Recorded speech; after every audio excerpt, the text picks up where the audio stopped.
What's going on, guys? Welcome back. For those of you that are new, welcome to the channel. In today's video, I'm going to be installing another product from one of my favorite companies, and that is Diode Dynamics. For those of you that have been following me for a while, know that I have a slew of Diode Dynamics products on my vehicle, to include the SS3 Max Fog Lights on my 4Runner. I have the SS3 Pro Ditch Lights, as well as the most recent edition, the SS3 Pro light bar on my Sherpa roof rack. Each one of those products has far exceeded my expectations as far as quality, output, and just aesthetic that it brings to my 4Runner and the functionality. So today, I'm going to give my 4Runner a little bit of love on the rear side of the vehicle, and I'm going to be installing the Stage Series Hitch Mount by Diode Dynamics.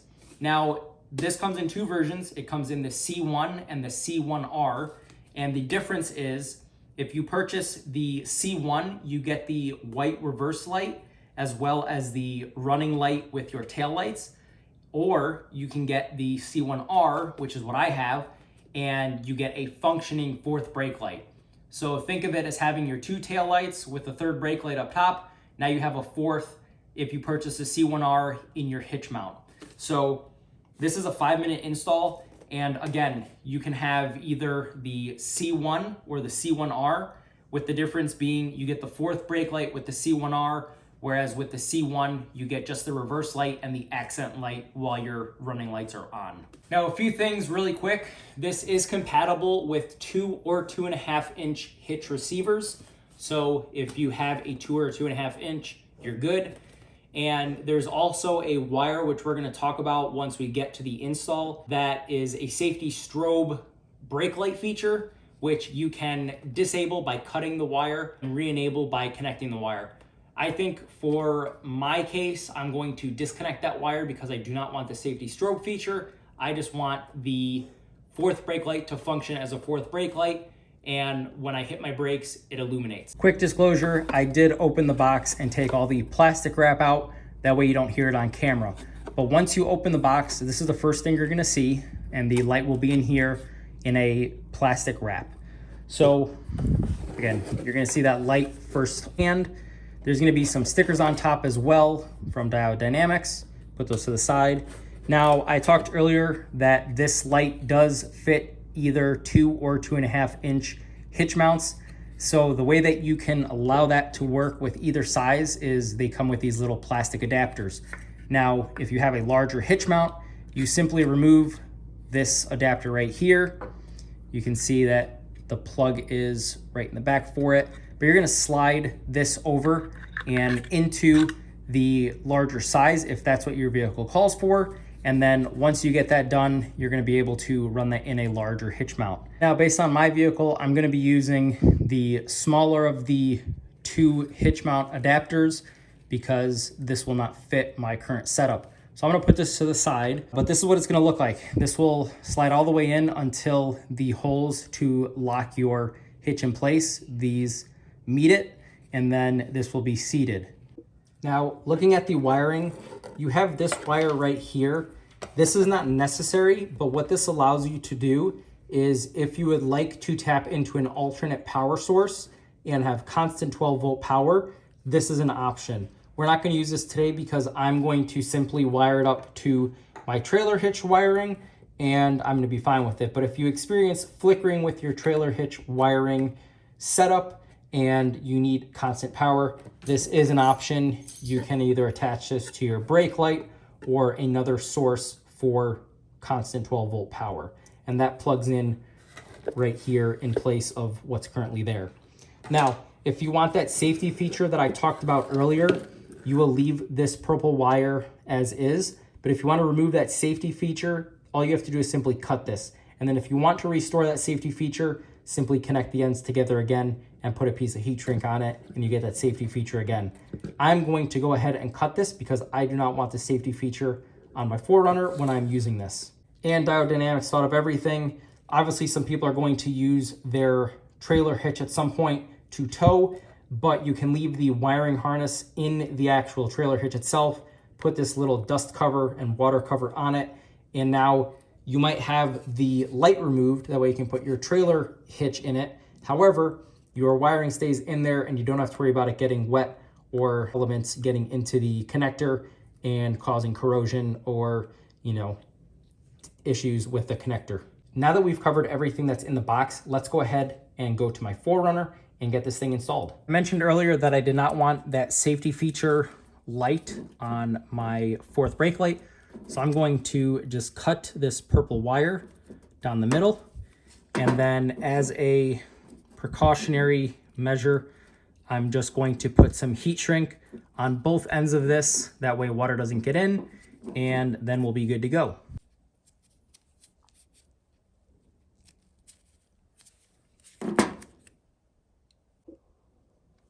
All right, so I've cut those ends. I have 2 pieces of heat shrink. So what I'm going to do now is just put them over both ends. Make sure that the tips of them are covered. I'm going to heat them up one at a time.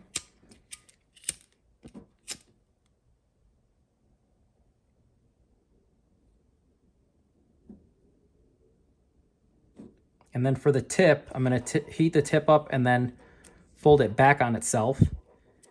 And what that will do is keep water out from the tip of the heat shrink.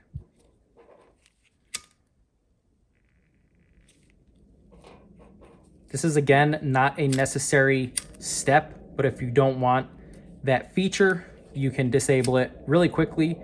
And then if you end up wanting that feature again, simply take the heat shrink off, reconnect it, and then put a piece of heat shrink over it, and you now have that feature re-enabled. So you can see here that both sides of the connection have been nice and secured with heat shrink, so water will not get into either end of this and cause any issues. One thing you may notice when looking at the underside of my vehicle is I have a relocation bracket for my trailer connection, which places it right next to the spare tire. This doesn't change the install for you guys. This is just a different location than where you guys are gonna have this located. Now you can see that I've already gone ahead and disconnected the connection that supplies power to this fitting right here. You can also see my hands are filthy from my vehicle being undercoated, but this is where you're going to plug in that harness. Now, what I'm going to do real quick is get some dielectric grease and put it in here to prevent any future corrosion in this fitting. That way I have constant power to my C1R light and my trailer hookup. Motorcraft's electrical grease is my preferred dielectric grease. So I'm just gonna put some on here. I'm gonna be pretty generous. It doesn't really matter if you put a lot. Nothing bad is gonna happen. But I'm going to ensure that every one of those connectors has some of this in there. And it is about 20 degrees in Michigan right now, so this stuff is super thick and doesn't come out of the bottle that easy. But once I have that on here, what I'm now going to do is take this side of the harness, it's the longer of the two, you can see here, and this is going to plug right in to the existing harness on the vehicle. You're gonna hear it click into place, and then what you're gonna do is take this end, the shorter one, and connect it to the existing trailer wiring setup. So I'm gonna put dielectric grease on this side as well. All right, now that that has been graciously applied, I'm going to finagle this up in here. And I'm gonna be removing my spare tire because it serves absolutely no purpose since I'm running 34s and this is a 32-inch tire, I believe. Anyways, this is just gonna tuck up in here, and I need to find a way to allow it to make that bend to connect to this trailer attachment. But once I get that done, I'll show you the next step. With the harness connected, the last step that remains is to take the part that connects to the C1R and route this alongside here and have it come out through the back end of the hitch mount so that you can plug it into the light. So you're simply going to take it and stick it through this hole. And then you can take those zip ties and secure it along the way. That way it's out of the way and does not interfere with anything. I'm going to be addressing this in the next few weeks. I just haven't had time. I'm just going to remove it with some rust remover and then spray it with some black paint. But the final step that remains is to remove the dust cover. I've already put some dielectric grease on the inside here. So what you're going to do is line it up, plug it in until you hear that click. There we go. And now I'm going to make sure that it's facing upright. And I'm going to tuck this little dust cover in this little area right here. And then push the light until it clicks. And there you have it. So now what I'm going to go do is get in the car. I'm going to turn on the lights, hit the brakes, and show you guys the brake light functionality, the reverse light, and then the running light. One cool thing is when you lock and unlock your car, the light corresponds with the lock and unlock features. All right, so really quickly, this is with the lights off. When you put your lights on, this is the accent light, and then when you hit the brakes, you can see the fourth brake light also actuates with the press of the brake pedal. And then the last thing to show you guys, when you throw it in reverse, you get an extra nice bright white beam of light to help guide you and illuminate your reverse camera.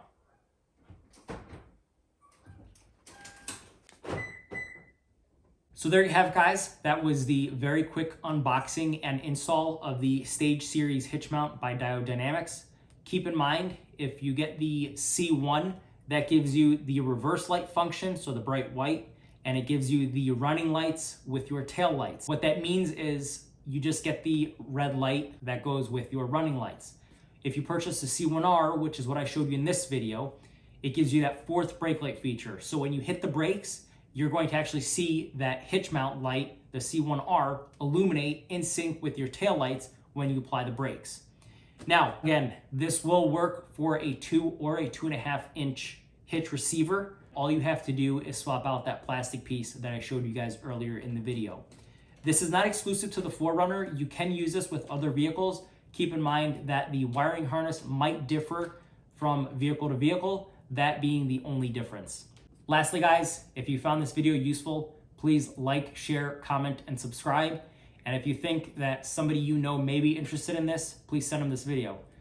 Your guys' support is what allows me to keep this channel running and to keep making content for you guys. So I appreciate your guys' interaction with my videos and my channel. As always, thank you guys, and I'll see you on the next one.